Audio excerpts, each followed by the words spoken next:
안녕하세요, 할인 감독입니다. 제가 브라우노를 사용한 지 이제 거의 3달이 되어 갑니다. 그동안 많은 촬영을 하며 브라우노에 대해 어느 정도 파악이 되어 가고 있는데, 그럼 이번엔 푸티지를 만들며 실작업에서 느낀 브라우노의 장단점과 꿀팁을 소개해 보도록 하겠습니다.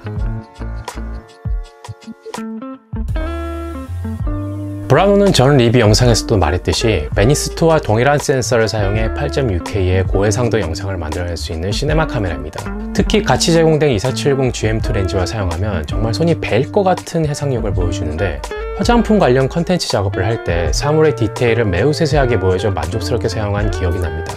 또 저 같은 경우엔 개인 푸티지를 촬영할 때 달리를 설치할 상황이 안 되어 후반 작업에서 디지털 줌을 써야 할 때 웬만큼 이미지를 당겨도 깨지지 않아 정말 좋았습니다. 이걸로 꼭 멋진 풍경이나 다큐를 찍어보고 싶다는 생각이 들게 만드는 카메라였네요. 개인적으로 해상력이 좀 달리는 빈티지 렌즈와 같이 사용하면 서로 상호 보완이 돼서 좋지 않을까 싶습니다. 브라우노의 16비트 포맷은 후반 색 보정에서도 만족스럽습니다. 카메라가 표현하기 힘든 원색의 표현도 좋고, 이런 색을 편집 툴에서 과감하게 틀어도 내가 구상한 대로 따라와주는 퍼포먼스를 보여줍니다. 개인 취향으로 브라우노 고유의 색 표현을 안 좋아해도 이미지 자체의 퀄리티와 보정폭은 웬만한 감독님들은 만족하시며 쓰실 수 있을 거라고 생각합니다. 세부적인 내용은 전 리뷰에서 소개를 했으니 이 영상 위의 링크를 통해 한번 참고해 보시는 것도 좋을 것 같습니다. 그리고 한번 이 영상의 설명란과 고정 댓글에 저희가 촬영한 브라우노의 원본 영상을 받을 수 있게 할 테니 한번 직접 받아서 만져보시는 걸 추천하고 싶네요. 브라우노는 8.6K 16비트 로우 촬영이 가능한 시네마 카메라지만 베니스2 대비 이마운트 사용 시 44% 가벼운 2.4kg의 무게와 상대적으로 작은 크기, 그리고 조작부가 전부 왼쪽에 몰려있는 설계 및 AF와 손떨림 방지 기능으로 1인 운영도 가능한 시네마 카메라입니다. 촬영본의 퀄리티는 최상으로 유지하면서 최소한의 구성으로 촬영해야 한다면 현재 이만한 카메라가 있을까 싶네요. 푸티지 촬영 중 총격신을 찍을 때 추가 스텝이나 포커스 풀러 아예 없이 카메라의 AF와 내장 손떨림 방지 기능으로 촬영 감독 혼자 경박단수하게 촬영을 해봤는데, 후반에서 봤을 때 만족스럽게 나왔던 기억이 납니다. 브라우노도 다른 FX 시리즈와 마찬가지로 듀얼 베이스 ISO를 지원하지만 FS6-9은 ISO 12800으로 사용 시 영상의 감도를 정말 억지로 올리는 느낌으로 노이즈와 톤이 조금 변하곤 했는데, 브라우노는 ISO 800과 ISO 3200의 차이점을 찾기 어려웠습니다. FX 시리즈가 최대 12800으로 감도를 끌어쓰는 것과 다르게 브라우노는 듀얼 베이스 ISO가 최대 3200인 게 노출을 최대로 끌어올린다는 목적보다는 영상의 퀄리티를 두 감도에서 최대한 동일하게 유지하는 목적이 아닌가 싶었네요. 실제로 사용할 땐 런앤건을 컨셉으로 잡은 서울 촬영에서 조명 없이 정말 기본적인 카메라 세팅으로만 밤 촬영을 할 때 이런 듀얼 베이스 ISO와 내장 가변 ND 필터의 조합으로 빠르고 퀄리티 변화 없이 감도와 노출을 조절할 수 있어 손쉬운 촬영이 가능했습니다.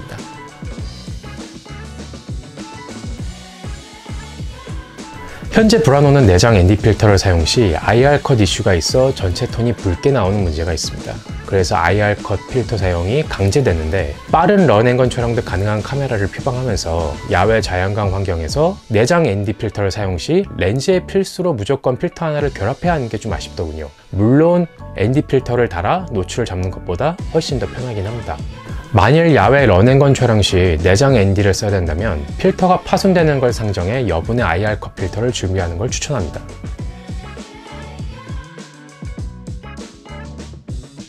소니 브라우노는 비슷한 급의 카메라와 비교해 젤로 현상도 좀 심한 편입니다. 해외 후기에서 공개된 수치로 보면 이 정도이고, 한번 직접적으로 테스트를 해보니 실제로 유의미하게 젤로 현상이 나오는데, 스포츠나 차량 촬영 등 피사체가 빠르게 움직이는 상황에서는 아쉬울 수밖에 없더군요. 다만 소니 코리아에서 들었는데 이 젤로를 보완한 펌웨어가 2025년에 나올 예정이라 하니 이를 좀 기다려보는 게 어떨까 싶습니다.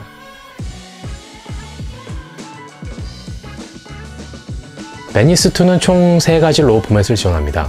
이제 여기서 밑으로 갈수록 압축률이 높은 포맷인데, 브라우노는 이 중 가장 압축률이 높은 XOCN LT 포맷만을 지원합니다.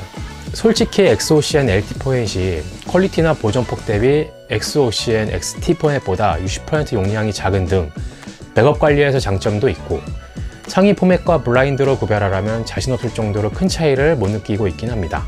하지만 많은 촬영팀이 브라노를 베니스의 B캠으로 쓸 생각을 많이 할 거라고 생각하는데 적어도 추후에 라이선스 판매 등을 통해 중간 압축률인 엑스오시안 ST 코덱이라도 지원해준다면 소니 사랑합니다.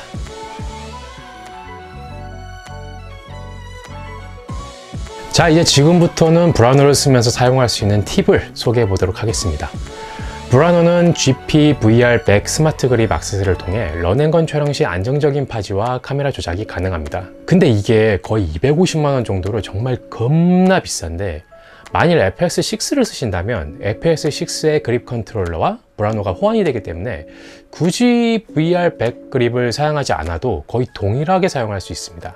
그리고 여기 그립 다이얼에 내장 ND 필터를 할당해서 쓰시면은 런앤건 촬영 시 정말 편하게 노출을 맞출 수 있어 매우 추천합니다. 제가 야외에서 FX6로 예능을 촬영할 때 이렇게 쓰는데 이게 브라노에서도 동일하게 가능해 정말 편합니다. 그리고 로우 포맷으로 작업하는 많은 감독님들이 프록시로 편집할 거라 생각하는데 브라노는 카메라 바디 밑에 프록시 파일과 카메라 설정을 따로 저장할 수 있는 SD 저장 장치가 있습니다. 여기를 통해 엑스오시안 LT 파일을 코덱 변환 없이 프록시로 저장하고 바로 프록시 편집을 가능하게 해주니 빠르게 편집 작업을 하고 싶다면 꼭 이 옵션을 쓰시는 걸 추천합니다. 그리고 소니 브라노는 FX 시리즈와 마찬가지로 모니터 앤 컨트롤 랩 지원을 합니다. 아니 이 정도급 시네마 카메라에서요 무슨 어플 얘기를 하고 있어, 그거 누가 쓴다고 라고 생각할 수 있지만 이게 상황에 따라 생각보다 굉장히 실용적이고 편합니다. 카메라 앱을 연결하면 기본적인 카메라 옵션 컨트롤은 물론 이마운트 AF 렌즈를 쓴다면 마치 포커스 플러처럼 초점도 연결된 스마트 기기로 조작을 할 수 있습니다. 얼마 전에 소품의 브라노를 고정하기 위해 상단 그림은 물론 모니터도 그냥 싹 다 떼어버리고 정말 기본죽의 기본적인 세팅만 달았는데 이럴 때 스마트폰과 태블릿 PC로 프리뷰는 물론 조작과 녹화도 할 수 있으니 정말 좋더군요. 최소한의 구성으로 카메라를 세팅해야 할 때나 원격으로 카메라를 조작해야 할 때 이 앱을 쓰는 걸 정말 추천하고 싶습니다.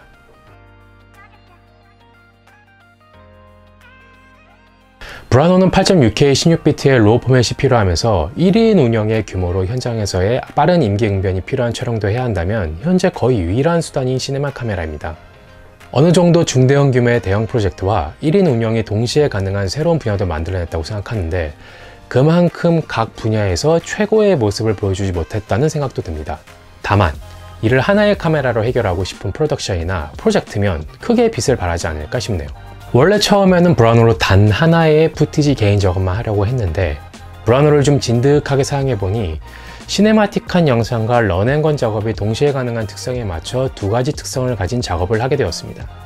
하나는 영화사인 이방인 필름과 콜라보한 시네마틱한 영상, 그리고 하나는 제가 배우님과 단둘이 런앤건식으로 서울에서 즉흥적으로 촬영한 영상으로 구성해 전혀 다른 환경에서 브라노가 어떤 모습을 보여줄 수 있는지 두 종류의 푸티지로 보여드렸는데 이게 좀 참고가 되셨는지 모르겠네요. 자, 이제 저는 지금까지 촬영과 후반 작업에서 고생해준 상길 촬영 감독과 함께 브라노에 대해 이런저런 이야기를 해보는 최종 후기 영상을 통해 체험단 활동을 마무리하려고 합니다. 언제나 제 영상 봐주셔서 정말 감사하고요. 도움이 되셨다면 구독과 좋아요 꼭 부탁드리겠습니다. 그럼 안녕!